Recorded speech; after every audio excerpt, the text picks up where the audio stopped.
got Andy Duffy standing by, and there he is right there. And Andy, so you saw the interview with David. You were there. You shot well. Give us a little opinions from you on what you thought of the U.S. Open.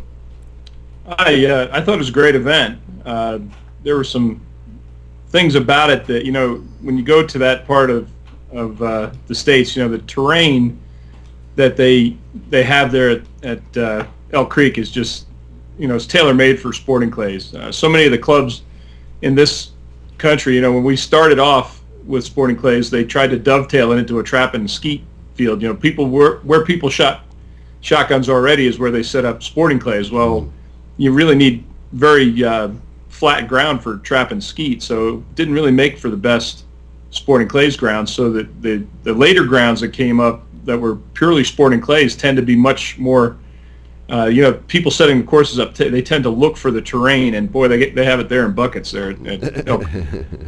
Yeah, actually, I've been fortunate enough to have been there myself, and I was at the U.S. Open a couple of years ago anyway, and Gary did a nice job of setting things up. I thought it was probably one of the nicest courses that I had shot from my level. I mean, I'm not a master class by any means, but I just enjoyed it there. They've got the winery up on the hill, and there was, food right there to partake of, and I had a wonderful time there. I thought the facility was outstanding, and it offered some very unique challenges that maybe some of us from the flat country don't get very often, and maybe some of those downhill targets, which I don't have an opportunity to practice a lot, but that's a perfect area for it. Yeah, we have Big Sky Sporting Clays where I live here in Montana, and we have the opportunity to shoot on targets down below your feet, and it's a very definite skill. If you haven't shot those kind of targets, it can really catch you out. There are things to know about shooting targets below you that takes some practice and some learning.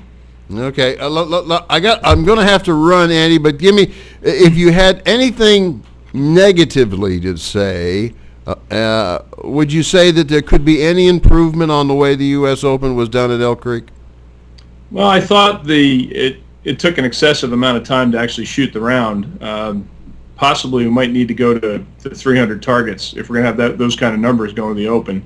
That would allow us to spread the courses out and put fewer people on a rotation. I think that would probably be the only thing I could say is a real negative. It was an expensive shoot as well, but in a venue like that, they do everything so up and above what you'd expect at a normal sporting clay shoot that I could kind of understand a little bit more cost.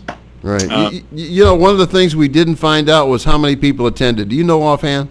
The number I heard was 975. 975, which is a big turnout. That is a very big turnout. Andy, I want to have you on. There's a lot of things that we need to talk about. Thank Judy when you see her for the footage that she sent. She did a real good job there. One comment, James, if I could. Go ahead.